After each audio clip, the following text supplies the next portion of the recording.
Are smiling. All right, here we go, Miss Pat. Thank you. Got it. Thank you. All right, thank you, Miss Amy, and want to welcome everybody to well, the new year.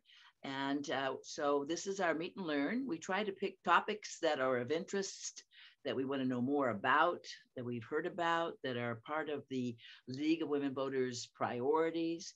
And one of the priorities is, of course, looking at ag and agriculture in our Stanislaus County, how to sustain it both through education and workforce, as well as how to maintain it in terms of the crops and growth in our community. So I came across a great article that featured an old friend of mine, not old, but a friend that I've known for a long time, Miss Emily. And so I'm going to go ahead and introduce you to Emily Lawrence. She is formerly Dr. Emily Lawrence. Now, she grew up in the Modesto area. And as Amy and I were talking and others, you know, you guys all know each other quite a bit, probably through all kinds of other circles of influences. But she grew up here, and so she's very tied to the community. Her educational path was UC Davis, University of the Pacific, to complete a BA, MA, and teaching credential in English. I came across Amy in Modesto City Schools. We worked together. She was administratively working there. Then her career began in teaching at high school and community. She also spent time in the K-12 district administration. And she moved on, taking a step away from education, which this is where we get to tonight. She spent nearly 7 years as the executive director of the National Ag Science Center and developed a partnership with CSUS Stanislaus that later became the Ag Science Center at Stan State in the March of 2020. She was there until 2022 and has most recently in August taken on another position, which we're happy for her, but she will be filling us in on the partnership, focusing on sustainable ag practices in the Central Valley, but also you can have the practices, but you've got to have the workforce. And so what she and her group came across during their journey was creating a grant with like a path for students to become invested in the community in ag. So without further ado, we want to welcome Miss Emily and go right ahead. Thank you, Pat, for that wonderful introduction. And thank you everyone for welcoming me to your group. I'm happy to be here tonight and appreciate the opportunity to chat with you all. So as Pat mentioned, I was formerly the executive director of the National Ag Science Center and had just merged my organization with Stan State before leaving there to become the executive director of the MJC Foundation. So I have a new role. However, ag is such an important piece. The ag department is one of the biggest departments at Modesto Junior College, so it's everywhere. And so I've continued on, and I'll tell you a little bit about some of the current things I'm doing, still maintaining that connection with agriculture. And as Pat mentioned, you can't have agriculture in this area without the next generation workforce. So that's something that I'm always working on and always focused on in everything that I do, no matter if I change roles or not. And I myself was new to agriculture in 2016. When I started with the National Ag Science Center, I was an English teacher. I drove from Riverbank to Bayer High School every day, not noticing that I was driving through almond and walnut orchards and, you know, all of the ag around us. I had no clue, right? I just drove past it. It was just point A to point B, and there was stuff in between. So it came as a big surprise that we were such a huge agricultural community later in life when I got into this. And I think that's one of the biggest disconnects in the education to industry pipeline.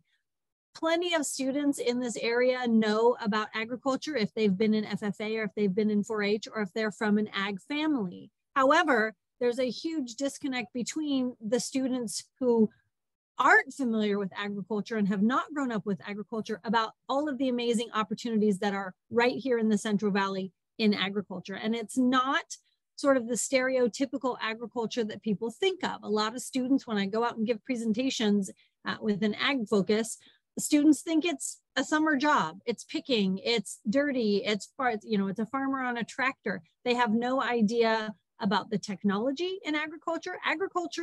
Ag tech is one of the fastest growing tech industries in the world. And a lot of it is happening all over the world. There are significant ag tech increases and innovations in all over Europe that are, sort of slowly making their way here. We send plenty of things back. So let me see if I hope my slides will change. There we go. So a little bit of background. As Pat mentioned, the National Ag Science Center, I had just merged with Stan State to become the Ag Science Center at Stan State. So I'll do a little National Ag Science Center. Then we had the partnership. The focus was on sustainable ag practices in the Central Valley. Also, a focus was on the sustainable workforce in ag in the Central Valley. Now the National Ag Science Center has transitioned, working on a partnership with MJC Ag Department and the Great Valley Museum, with more of a focus on career pathways in agriculture and collaboratives that provide education and awareness about ag. As I mentioned, one of the biggest disconnects that we see, students, particularly in the STEM pathways, who are very tech savvy, are not being directed toward agriculture. Plenty of STEM students, go work in the Bay Area, get a tech job. That's the Silicon Valley, all the tech is there. No one is really making that connection and saying, nope, the tech is right here. And there are great tech jobs in agriculture right here in the Central Valley. So one of the things that with the partnership with CSU Stanislaus was I worked on a USDA grant, a food safety grant.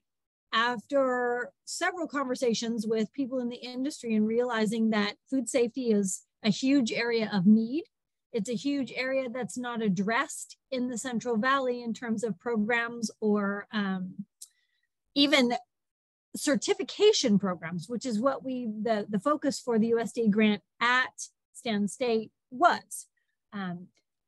In gathering people for the advisory board of the we called it CRAFS, and it was CRAFS, which stood for Career Ready Ag Food Safety. In talking with the members that I recruited for the advisory board, all of them explained, they're all from local businesses in the Modesto, Ceres, Turlock area, and all of them said food safety is a huge need. Food safety positions come up. Every industry in ag has to have an element of food safety. And the pool from which they can draw food safety people, every single business that I talked to said, we don't pull anyone from the Central Valley because there isn't anyone getting a certificate or a program degree here. They pull from Cal Poly, they pull from Fresno State, they pull from everywhere outside of the Central Valley. So that was an area that I felt Stan State really had potential for development and growth. The project has, since my departure, has moved into the extended ed, and I've worked very closely with the Dean of Extended Ed at Stan State to transition the program to make sure that it stays alive. But basically it's working now where we were talking about working was creating career pipelines. So that understanding again, that this is a career pathway and there are opportunities at the end of that pathway. I think a lot of times students don't understand, what they're working toward has to be available. It has to be a career that is available, that shows some promise, that shows some growth, that shows some need. So we spend a lot of time researching, avenues for career opportunities. And so this is a really valuable tool, again, to be able to have a seamless pipeline in education, connecting education to industry. So making sure that, students with degrees and students with certificates have opportunities at the end of that pipeline. And so the advisory board felt very, very strongly that should students come out of CSU Stanislaus with the necessary background, which was a combination of degrees, right? It was a science degree, it was an ag degree, but this certification in food safety added on to one of their degrees made them hugely marketable. So the advisory committee said, if you can turn out this product, we will hire it. And so that was, that was kind of the cap on the end of our pipeline, just saying that, yes, we can get through this education, we can get to this end, and we will employ you in a living wage, right? Well-paying career opportunity, not a job, not a temporary. Anyway. Okay, moving on. So some of the additional efforts at the college around sustainability, because sustainability is not, obviously simply confined to agriculture, but there are a lot of ancillary sustainable practices that complement and contribute to agriculture that sometimes people don't think about. So independent of the Ag Club, the Ag Ambassadors at Stan State, there was a sustainability effort because there was a sustainability club. One of the things that I did as advisor to the Ag Club at Stan State was connect them with the Sustainability Club, and the advisor of the Sustainability Club and I got together because we realized that the two went hand in hand. So one of the things that we worked on and managed to do, there's a community garden in Turlock that has ties to both the Sustainability Club and the Ag Ambassador Club. Plots out there, and the students can go out, they can practice what they're learning, both on the ag side for growing and planting and the sustainability side for the practices. Everything from pest management to irrigation to healthy soil practices. There's a project on campus called the Biodome, which has a large garden space attached to it that students work with, both the ag students and the Sustainability Club students. We're developing projects out there to really focus on sustainable farming practices. So it was really a merging of the two. I think sometimes there's a bit of a divide. I know with anyone who's paid any attention to some of the water issues, sometimes it's fish versus farm. And we've kind of gone to the opposite extremes. Prior to starting at Stan State, one of the partners I had and continue to have is a Tuolumne River Trust Project. And one of our big platforms was it should not be fish versus farm, because we need fish and farm, right? We have to have both.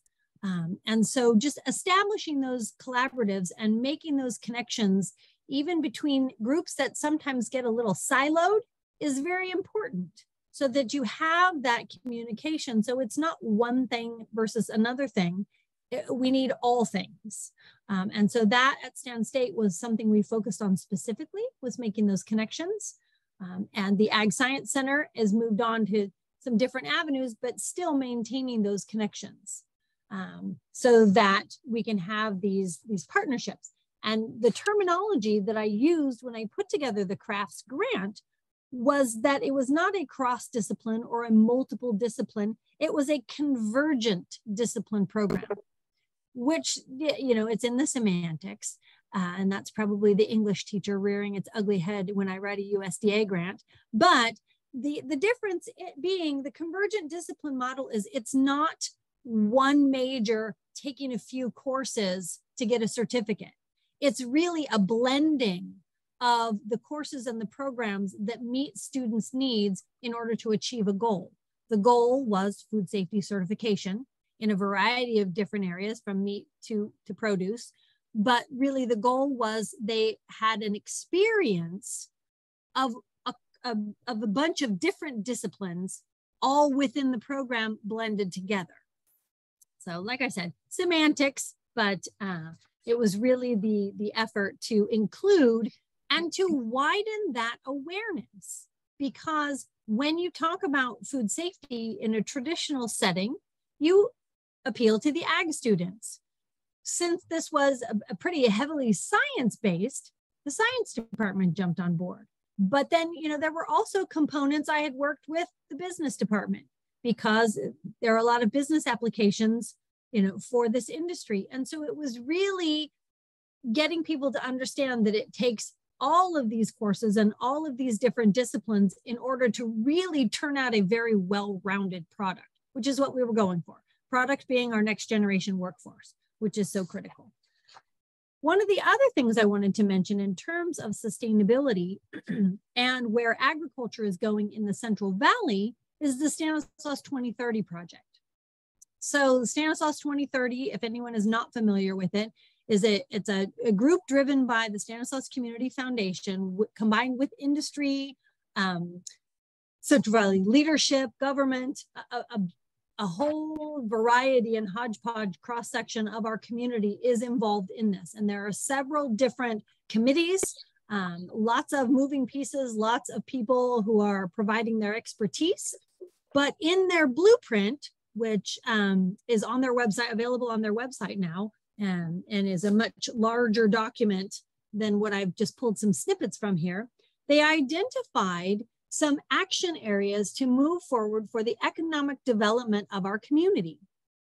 And one of the areas they identified as being the most explosive in potential growth and as being the most economically profitable as a sector traded industry was bioindustrial manufacturing. And I know Amy could probably give a much better definition of what bioindustrial manufacturing is than I can. It's basically taking ag waste and unused ag products and leveraging them and turning them into other commodities. How'd I do, Amy? Okay. But that was identified, and they brought the Brookings Institute in to do a lot of this research. That was identified as the most growth potential in the market and the most career potential for the next generation. And you can see their target price tag to develop this is $57.6 million that the Central Valley area is planned to put into this project to develop this trader sectored area, or sector traded, sorry. And you can see they built out, an entire platform for this from the manufacturing industry side, but the critical piece and what they're targeting in the education sector is, okay, we're going to develop this $1 million industry. How are we going to staff it? How are we going to support it? How are we going to create the next generation workforce who will come in to this industry and keep it going? And so that was the critical piece, is having these conversations with education in that, how do we not only build this, but we can't just build the shell, we have to be able to fill it. And so they're really looking at this, and obviously we're in the middle of ag, the ag capital of the world. And we have to have an industry that is economically viable for this much growth. So that's what they identified. So some additional things on sustainability awareness. There are a lot of sort of siloed projects in the area that talk about sustainability and sustainable ag practices that fold into a number of different areas. And I just put a couple of examples here. I started with the National Ag Science Center right before COVID. So COVID kind of killed it. We had a sustainable Stanislaus project. That was a community focus on sustainable ag practices in this area.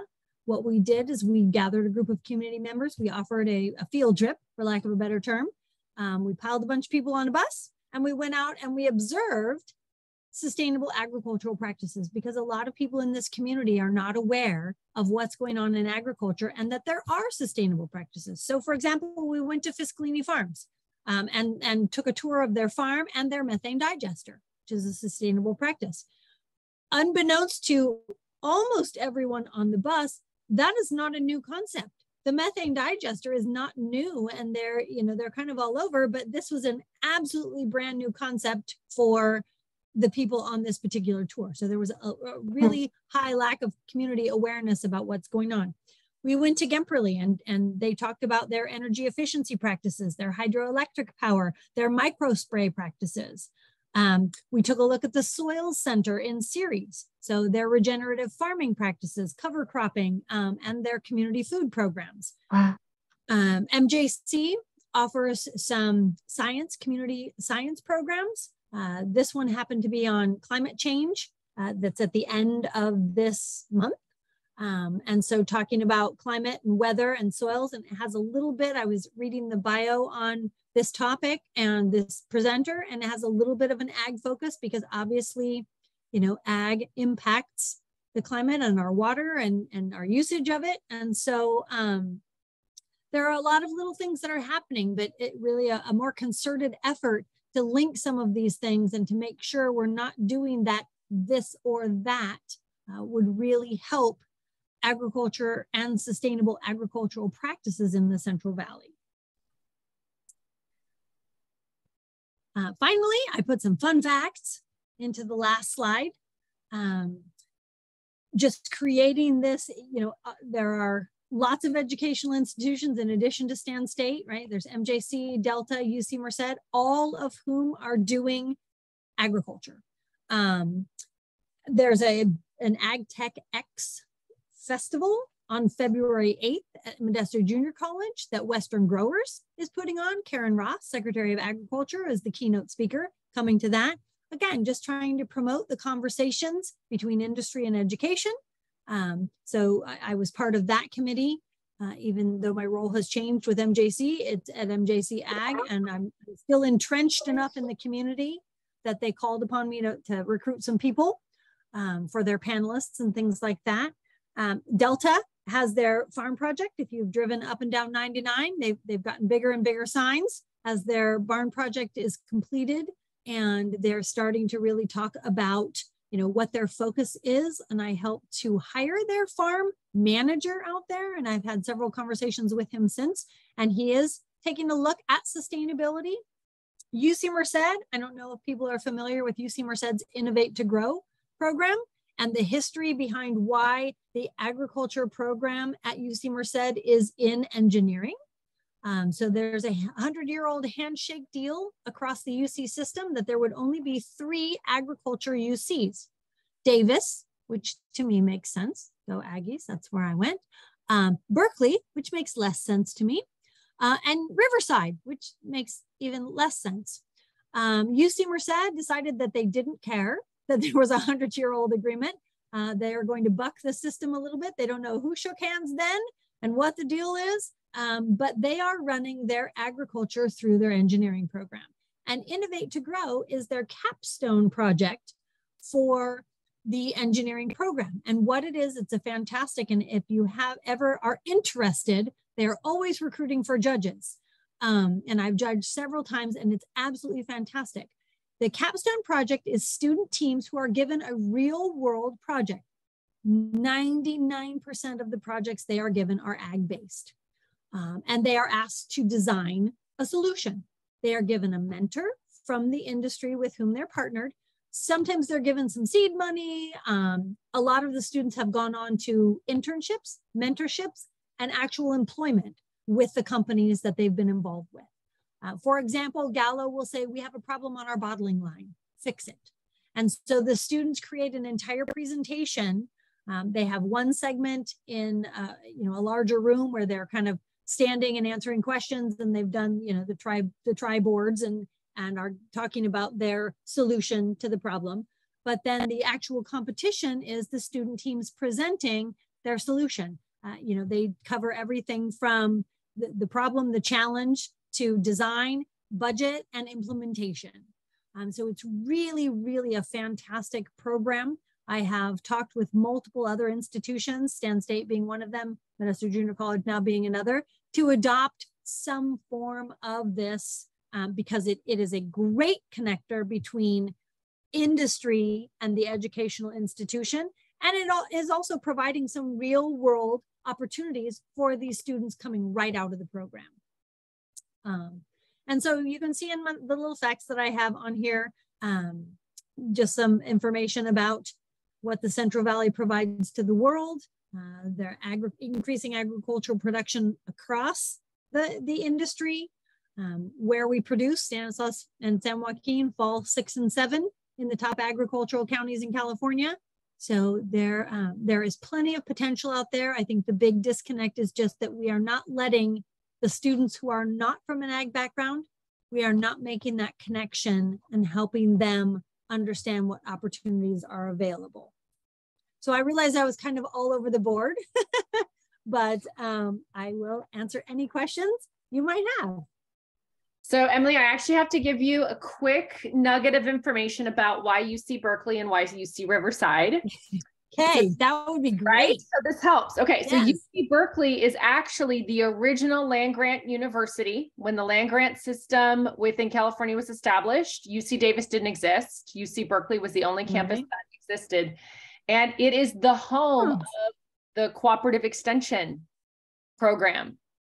And so a cooperative extension, as we know it as an entity, which is established through the land grant, the primary land grant university in a state and the U.S. Department of Agriculture is UC Berkeley. It was the only one that existed when cooperative extension was being formed through the U.S. Department of Agriculture many, many moons ago. So it's not going anywhere because of cooperative extension.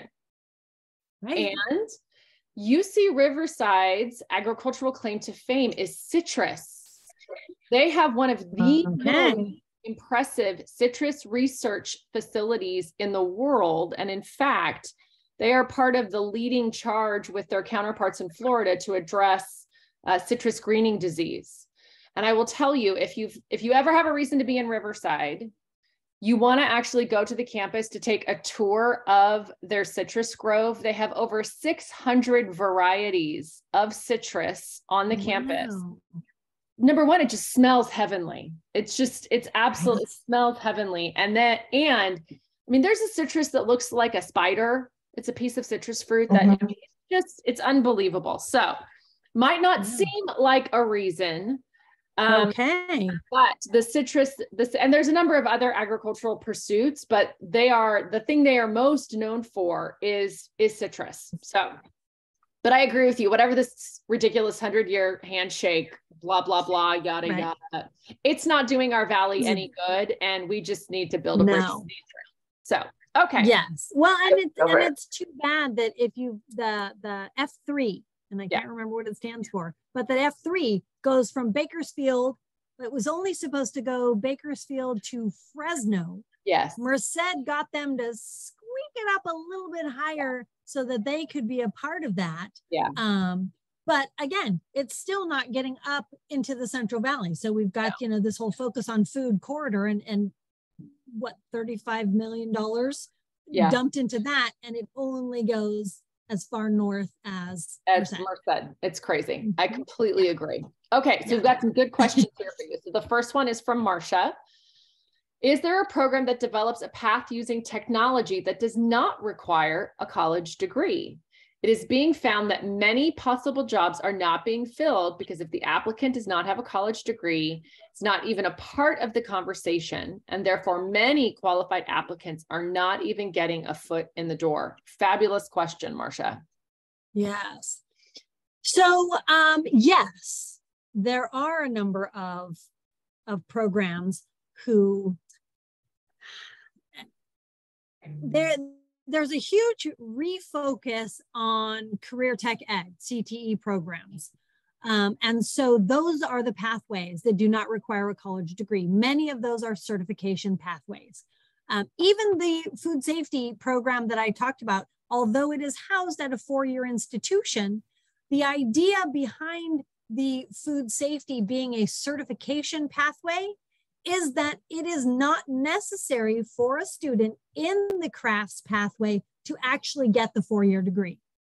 If they took 2 years and then got into the crafts program and had been going through the program and were able to get the certification, that right there makes you employable. And so the idea was if you continued on at the 4-year institution and got the 4-year degree and had the 4-year degree and the certification for food safety, okay, even more job opportunities. But the program was actually designed to not have to have that 4-year degree. And I think across the ag industry, you're seeing less and less reliance on a degree. It's more industry recognized certificates. And education has finally realized that industry recognized certificates are extremely important. And those of you who are past educators know that education is a little hard to wrap around the idea that you don't have to go many, many years in education. You might be able to get some certificates and that's your employable skill. I'll just give you one brief example. So before I was at the National Ag Science Center, I worked on a community college chancellor's office grant-funded project called CalPass. And it was seamlessly linking high school and community college. But I worked with the LA Community College District, which is a big district, lots of different community colleges. But one of the colleges down there had a welding program, and it was pretty specific to ag welding. And the community college was just getting hammered by the system because they had a whole bunch of students who were enrolled in this welding program. They didn't check any of the community college traditional boxes, right? These students weren't full-time students because they needed about 6 units and this certificate program. They weren't completers because they weren't getting an AA. They weren't graduates because they weren't transferring or moving on. So they just weren't filling any of the community college boxes, but the community college fought back and said, our mission is to meet students where they are and meet student needs. And what they researched and found out was that with this certificate, which again, I think it was 6 units and this industry recognized certificate, that meant for anybody in the industry, a $30,000 a year increase in pay if they had a couple of classes and a certificate. And so they fought the system and they won. And this is one of kind of the CTE precursor industry recognized pathway programs, and realizing that, you know, education needed to sort of rethink what a completer is, because if what you need to be successful in your industry and realize that, you know, financially and every other way is not what our traditional definition of education is, then we need to rethink what our traditional pathways are. So I think you're going to see a flipping of this qualified applicants when they've got the experience and they've got these industry recognized certificates. You're going to see sort of a flipping of they are going to become more valuable to industry than necessarily somebody with a, you know, sort of a miscellaneous 4-year degree necessarily. I think we are slowly coming around to this, that the industry needs to lead what we are providing in education. Long answer to a very excellent question. Well, and it's a complicated answer too, right? There's no simple solution. And to your point, and we do have a number of educators with us tonight, it's going to take quite a bit for institutions to change their mindset. I mean, that kind of change doesn't happen overnight. Okay. Right. Our next question is a connection being made between high school CTE ag programs with dual credits for assuring that a pathway in ag is complete with MJC and state and UC programs? They're working on it. I know MJC has hit the paper the last couple of months for the issues with the dual enrollment programs. There is a lot of articulation between the ag programs at the high schools and the higher education institutions. What I think is shifting a little bit again is that mindset that, you know, maybe we don't need specific degrees to go into certain industries. And so there is a little bit more emphasis being put on, you know, perhaps some dual credit pathways and some additional certifications will make the next generation workforce a little bit more marketable.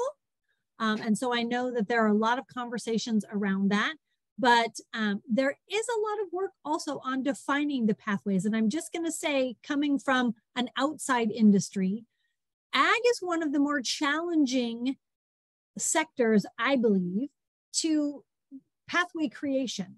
So if you want to become a nurse, right, there are very clearly articulated pathways. You take these classes to be an RN, you take these classes to be an LVN. You know, it's very segmented and it's very, you know, here's where you start. And if you do a little bit more education, you can move here and you can move here and you can move here. Very, very clear, right? You can find all kinds of diagrams. Ag does not really have that. And it varies by industry. It varies by size of company. You know, so I think it's a little bit more challenging for people to try to promote ag pathways when they don't know anything about ag. And I'm going to say I started there. When I started with the National Ag Science Center, I talked with all my board members and I said, so how do I get into a good living wage ag career? You know, and there are a lot of points where I think, you know, everybody with their own expertise, right? It's like, well, that makes perfect sense. So I'm just going to say I went to one of my board members who works at Bronco. And I said, so explain to me how I get hired in a really good job at Bronco. I've got my resume, I've got my degree, you know, maybe I've got a couple of certifications. What do I do? And we kind of went through this whole process. And he said, you have to have a PLC. Now I'm from education. And I said, what? You have to have a professional learning community? So he just looked at me like, clearly our acronyms do not line up. It's a, and you will know this, Amy, I'm going to butcher it. It's a posi-logic something. But he basically said, if you don't have that, you will never get hired. Doesn't matter what your resume looks like. If you are on this path at Bronco and you don't have a PLC, you'll never get hired. I said, so no matter what I do, I can talk to people, I can schedule interviews, I can come in. He said, nope. I said, so how do I know that? And where do I get that? And that was what kind of started me at the Ag Science Center about pathway development, because there just aren't clear pathways. And there aren't, I mean, I didn't know going into this, and I never would have guessed. I mean, a forklift certification is like gold. You know, if you can drive a forklift, you can get your foot in the door almost anywhere. And so, but you know, I didn't know that. And I don't think anyone is telling kids outside of ag that. And so that was one of the things that I really started to focus on. So I think there is a lot of work coming back around. I can talk the paint off the walls, sorry. Coming back around to your question, there is a lot of work being done on these pathways, but ag is challenging. It's challenging for the very visual learner to say, you do this, then you do this, then you do this. So I'm curious, Emily, now that you are executive director of the Modesto Junior College Foundation, how are you going to take all of this knowledge and experience? And clearly you are still incredibly passionate about this. How are you going to translate that? What does that look like now in your new role? I think what that looks like, and specifically at Modesto Junior College, what that looks like is, again, this increased awareness, because I think there are a whole bunch of community college students who have no idea what they want to do. And I think, again, no one is telling them, try agriculture. It's a huge program, huge opportunities, huge growth. I'm very involved with the STAN 2030 project. And I think the way that I can use the foundation to help this out is we are also in charge of scholarships, right? And we have, what is really nice is we have one application process for all scholarships. Now, ag is kind of their own little silo, and they like to handle their scholarships, and they like to handle because they're very familiar with their students. What I am working on with them to do is to broaden that, is to, you know, let's reach outside of our ag silo and grab some of the rest of these students that are in maybe CTE programs that have what Marcia's first question talked about is, you know, maybe they have some technology skills, they have some computer skills, they have some applied business skills. They would be excellent assets in agriculture. They just don't know what they don't know. And so I will try to make some of these connections and break people out of these silos. And I can do it through scholarships and start to sort of, you know, broaden, I hope, people's horizons and get some students involved in areas maybe they didn't know anything about. So Colleen Preston had a second question, and I'm going to read what she said verbatim, but I'll ask you to jump in, Colleen, if we're not completely following your train of thought. She says, living wage. What is the living wage, and is there a trajectory for advancement? So are you thinking in broad terms, Colleen, or are you thinking specifically about one of these positions that Emily has made reference to? Right. Well, Emily has talked a lot about certification, you know, for food safety. So what is, and she said it was a living wage. What is that?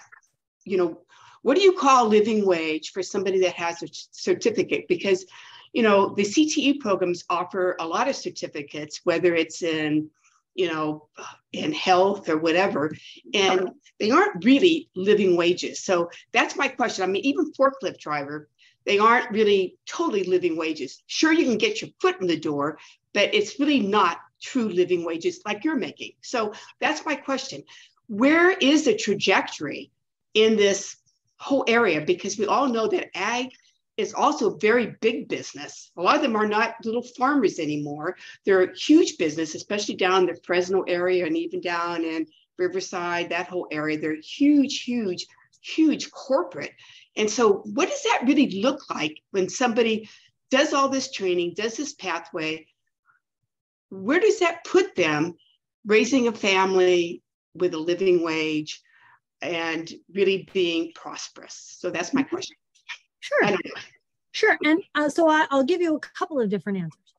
So when I worked with the advisory board specifically on food safety, the numbers that they gave me are, and this is not saying this is the starting living wage, but for food safety, people going into food safety, the starting salaries are between $60,000 and $100,000 a year. I don't believe it. And that was with a food safety, because I asked specifically, is that with a degree and a food safety certificate? And that was just with a food safety certificate. In recruiting for my advisory board, I spoke with the former, he's no longer there, food safety, the head of food safety at Ratto Brothers Produce Company in Modesto. And he has multiple degrees. And has advanced, he was sort of at the top of the food chain there, and he was making $280,000 a year. Now I'm going to go and sidetrack from that and talk about when I talk about living wage, I'm talking about like what the STAN 2030 project is talking about. So basically, they did a huge, analysis of our entire area and where people need to be. They came up with living wage in this area based on, rents and things and what it costs to live here is $28 an hour. So a $28 an hour job will create a living wage for people in the Central Valley.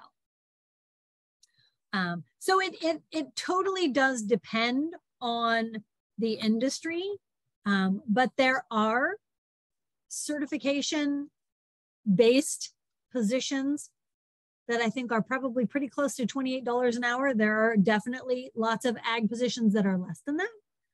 And there are plenty of ag positions that are more than that. But that is, according to STAN 2030 in our area, we're going to have to offer people $28 an hour. And I did quick math, $28 an hour for a 40-hour-a-week job is $58,240 a year. So, which is not a huge amount, but. Okay, Jane says or asks, have there been plans for scholarship programs specifically designed for the children of farm workers who may have a particular interest in furthering their work in agriculture? I don't know of any scholarships specifically for children of farm workers. Now I know USDA has a number of granting programs for farm workers and their children. At MJC, we are not doing that. That being said, there are a number of scholarships that are very specific to ag and ag pathways and ag careers. Ag has a huge amount of scholarships. The scholarships basically that we offer are a lot of donor advised scholarships. So they are very specific about where they want their scholarship dollars to go. And in agriculture, actually, we have a lot of the donors who select the winners or the recipients of the scholarships. They want to do that specifically. But no, I'm not familiar with any specifically for children of farm workers. Wendy, thank you, Emily. And I have time for maybe 2 more questions. So I've got a good one from Wendy. And if anyone else has a question they'd like to include, by all means, throw it into the chat. So Wendy says, I'm very concerned about the chemicals used in agriculture, as well as the need to sequester carbon and water in the soil to keep it from blowing away. Regenerative agriculture uses few of these chemicals and makes it more profitable for the farmer, as well as jobs that don't require college degrees. Is this being encouraged here? And this is an area where I'm not as familiar, but I do know that when we did the Sustainable Stanislaus project, there was a very high percentage of farms using things that are regenerative agricultural practices like cover crops. In fact, there was right when we did the first Sustainable Stanislaus tour, there was a huge article about sort of an up and coming farmer who had done just amazing and really recognized work with cover crops. I know in the a lot of the agriculture fields that we dealt with when putting together some of the programs at the National Ag Science Center, there are a variety of different pesticide management practices that agriculturalists are using in this area. Everything from, like a Gemperle doing environmentally friendly pest management practices to the practice of cover cropping. So I'm not as familiar, but it is an issue. Carbon sequestration is a huge issue. And I know that is one of the things that Karen Ross will be talking about actually at the Ag Tech X event, and healthy soil practices. And there are the USDA has a huge program that they've been pushing out through, I can't remember who, but it's about healthy soils, and they have a huge healthy soils program. And so it is definitely a topic that's being addressed and being encouraged. But again, it's that awareness thing. And I think there are probably more practices going on than we are aware of, because agriculturalists just don't do a lot of self-promotion. And they don't, it took us a lot of investigating to find people who were willing to share their sustainable practices, like the Fiscalinis were and the Gemperles were.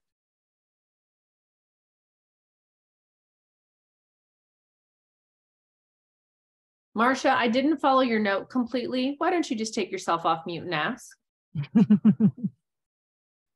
me see if I can bring it back up again. Okay, Emily, you approached my original question from the education standpoint. Is the industry itself dropping requirements for college or degrees for future employment? Because it came up in the news today that this was one major, it was dealing with tech, not necessarily ag.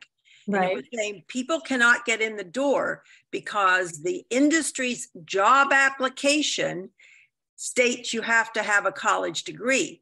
So if you as a future job seeker don't have that, and you have skills that you know could be used in that industry, you aren't even given a chance. So the question was, is the industry dropping or expanding its applicant requirements to include people that do not possibly have college degrees?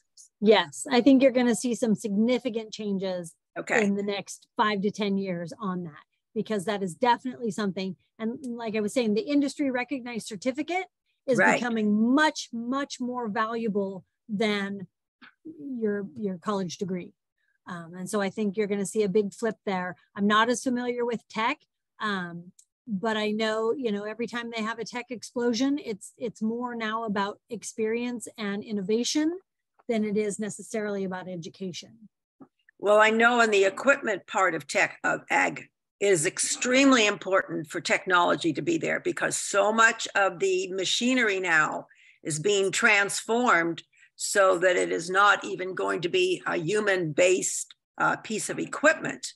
Mm-hmm. And so it's not necessarily going to have a college degree, I don't think, to be able to handle those kinds of things. So it's definitely changing quickly. Mm-hmm. And hopefully the industry is seeing that as well. So. And I think the ag industry is just a little bit behind, maybe coming on board with those positions. I'm just going to tell one fast story. I know we're almost out of time. I went to that almond conference when I first started and didn't know anything about agriculture. And I went to talk to this guy who had a giant almond sorting machine. And I always ask people is, well, if I'm in education, what do I need?